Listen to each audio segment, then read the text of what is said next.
Hey guys, hello everyone, this is Jyotsna Tiwari and welcome to Sanskriti Rozgar YouTube channel. जी हाँ बच्चा, स्वागत है आप सभी का संस्कृति रोजगार यूट्यूब चैनल पर, जहां पर मैं ज्योत्सना तिवारी आपकी इकोनॉमिक्स फैकल्टी आप सभी का स्वागत करती हूं आज के इस बेहतरीन सेशन में। ठीक है, सारे के सारे बच्चे एक बार जल्दी जल्दी से लाइव आ जाएंगे और उसके बाद हम स्टार्ट करेंगे आज का ये बेहतरीन सेशन। जैसा कि आपको पता है और जैसा कि मैंने आपसे प्रीवियस प्रॉमिस भी कर रखा है कि यहाँ पर हम जो है वो इकोनॉमिक्स से रिलेटेड करंट के जो टॉपिक होते हैं वो बहुत कम समय में बहुत ज़्यादा इन्फॉर्मेशन देने की मैं आपको यहाँ पे क्या करती हूँ, कोशिश करती हूँ, है ना।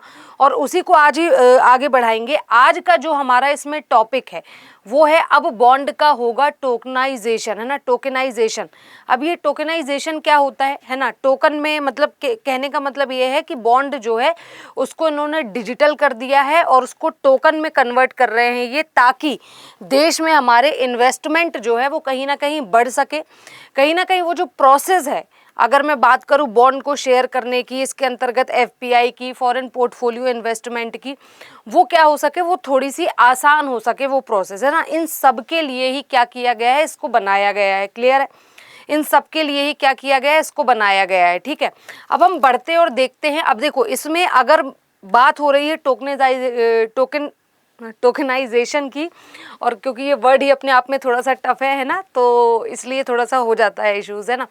तो अगर बात करें तो ये जो प्रोसेस है पूरी, इस प्रोसेस में सबसे पहले तो सेबी इन्वॉल्व होगा। सेबी क्यों होगा? क्योंकि बॉन्ड की बात हो रही है, शेयर्स की बात हो रही है।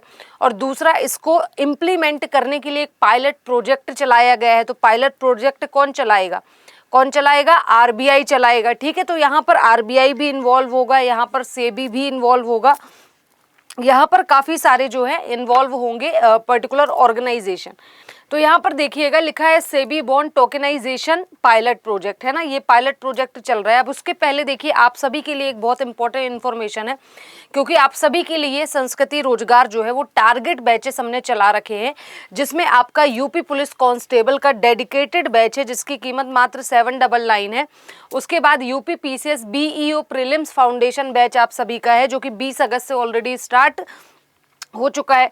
ठीक है, उसके बाद बात करेंगे यूपी पुलिस का बैच है आपका। ठीक है, उसके बाद यूपी ट्रिपल एससी पैट 2026 का बैच है, इलाहाबाद हाईकोर्ट आरओ का बैच है आपका। ठीक है, तो ये सारे बैचेस हैं। आपको करना क्या है, संस्कृति आईएएस का ऑफिशियल ऐप डाउनलोड करिए, वहां पे जाकर के कोर्स को परचेस करिए। ठीक है, तो हम बढ़ते अपनी न्यूज की तरफ। हमारी न्यूज क्या कह रही है, देखिएगा, कह रही है कि जो भारतीय सेबी की बात हो रही है यहाँ पे। ठीक है, बात किसकी हो रही है भाई? बात हो रही है सेबी की। तो कहा जा रहा है कि जो सेबी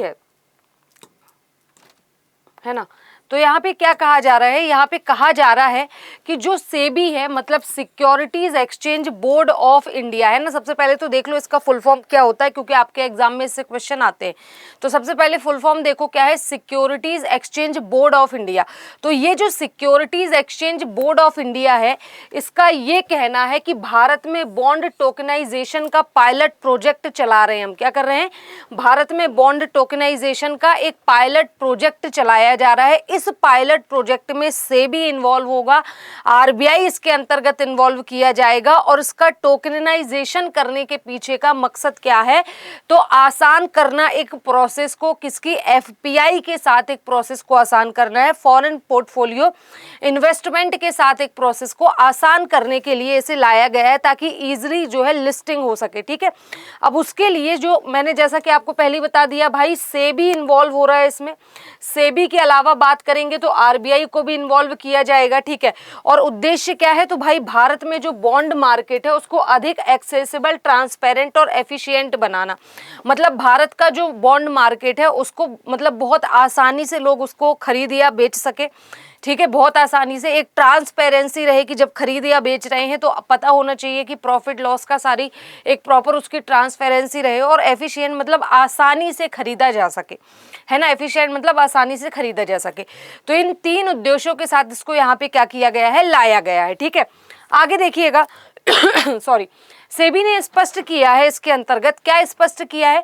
सेबी ने स्पष्ट किया है कि इसका उद्देश्य कोई अलग ट्रेडिंग मार्केट बनाना नहीं है, है ना। मतलब हम ऐसा नहीं करेंगे कि हम शेयर्स का मार्केट अलग बना रहे हैं, फाइनेंशियल मार्केट आपका अलग है, इस तरीके से नहीं होगा।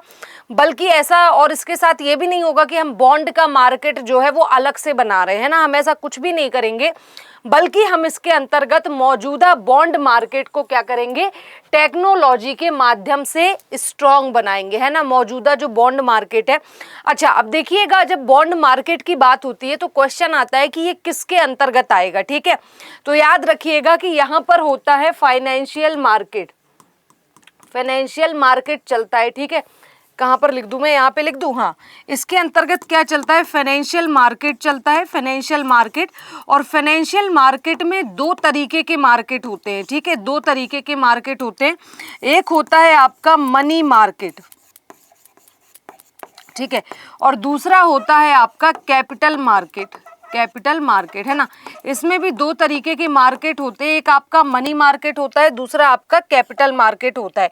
मनी मार्केट की बात करूं तो इसमें तो आपके, मैंने बताया था पहले भी आपको कि मनी मार्केट में क्या कुछ आ जाता है, उसमें आ जाते हैं certificate of deposit, commercial paper, ठीक है, सीबी, कमर्शियल बिल्स आ जाते हैं, ट्रेजरी बिल आ जाते हैं, कॉल मनी, ये सब किसका पार्ट हो जाता है, सर्टिफिकेट ऑफ डिपॉजिट और हाँ कमर्शियल पेपर कवर हो गया, तो ये सब किसका पार्ट हो जाता है, ये मनी मार्केट का। तो ये शेयर और बॉन्ड्स जो है ना, ये आपकी कैपिटल मार्केट का हिस्सा है।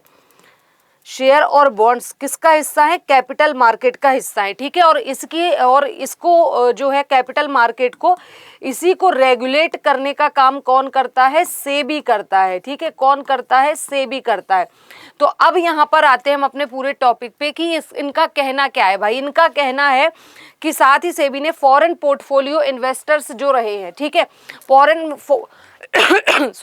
पोर्टफोलियो इन्वेस्टर्स के ऑन बोर्डिंग को आसान बनाने के लिए, ठीक है, मतलब उनको जो हायर किया जा रहा है, फॉरेन पोर्टफोलियो इन्वेस्टर्स जो भी होंगे वो दूसरे कंट्री के लोग हमारे देश में आसानी से शेयर्स एंड बॉन्ड्स की ऑनबोर्डिंग कर सके, मतलब खरीद और बेच सके, आसानी से शेयर्स और बॉन्ड्स को खरीद और बेच सके, उसके लिए ये बॉन्ड को टोकनाइज किया गया है, ठीक है ना। और साथ ही इनका यहाँ पर ये कहना है कि आसान बनाने के लिए digitally signed power of attorney जो है वो स्वीकार की गई है कि जो है डिजिटली अब जो है बॉन्ड के साथ डील होगी, ठीक है।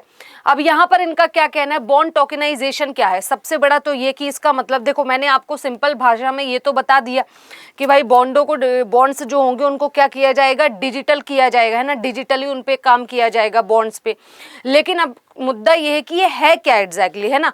तो क्या है, तो बॉन्ड टोकनाइजेशन का अर्थ है किसी पारंपरिक बॉन्ड को डिजिटल टोकन के रूप में रिप्रेजेंट करना, है ना।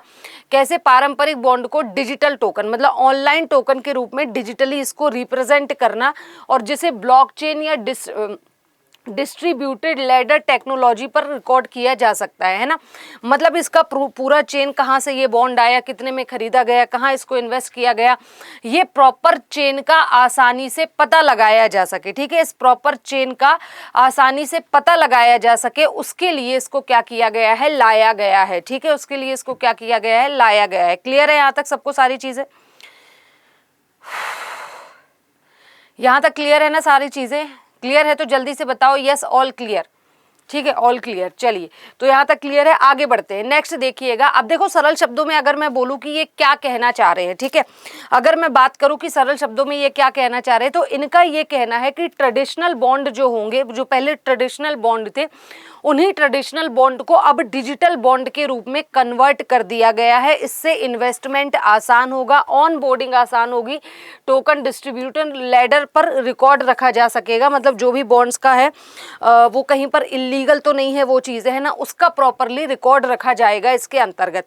अब जैसे कि मान लीजिए किसी बॉन्ड की इन्वेस्टमेंट वैल्यू बहुत ज़्यादा है, अब ऐसी सिस्टम में जब इसको टोकनाइज कर दिया जाएगा तो उसके माध्यम से इकोनॉमिक राइट्स को छोटे डिजिटल यूनिट रिप्रेजेंट करेंगे, और जिससे छोटे निवेशकों के लिए भी पार्टिसिपेशन, मतलब जैसे मैं अगर इसमें इन्वेस्ट करना चाहूँ, अब देखो मैं कोई बिजनेसमैन तो हूँ नहीं जो मैं एक बहुत बड़ा अमाउंट जो है इन्वेस्ट करूँगी इसमें, तो इससे क्या होगा, जो छोटे छोटे इन्वेस्टर्स हैं उनको भी फायदा मिलेगा, उनकी ट्रांसपेरेंसी बढ़ेगी, है ना। तो छोटे कहने का मतलब ये है कि जो छोटे इन्वेस्टर्स हैं उनको जो है आरबीआई ये फैसिलिटी देकर के क्या करेगा, अपने बॉन्ड और शेयर मार्केट को और ज़्यादा स्ट्रॉन्ग करेगा।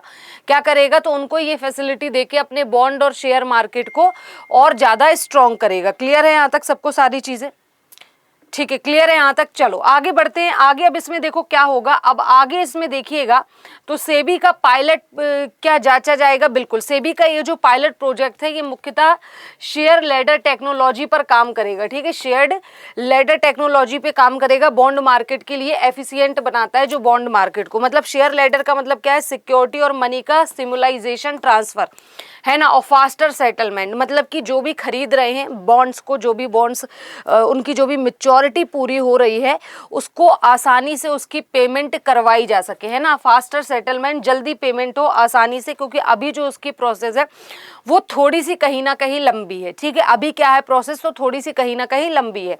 अब देखो पायलट में मुख्यतः क्या जांच होगी, सिक्योरिटी और मनी जो है उसका सिमिलाइजेशन कैसे ट्रांसफर होगा, सेटलमेंट प्रोसेस को अधिक एफिशिएंट इजीली जो है सेटलमेंट होगा, क्या हो जाएगा, रिकंसिलेशन कॉस्ट जो है वो कम हो जाएगी, है ना। बार बार खरीदते थे, ज़्यादा कॉस्ट लगती थी, प्रोसेस में ज़्यादा लगता था, वो नहीं होगा।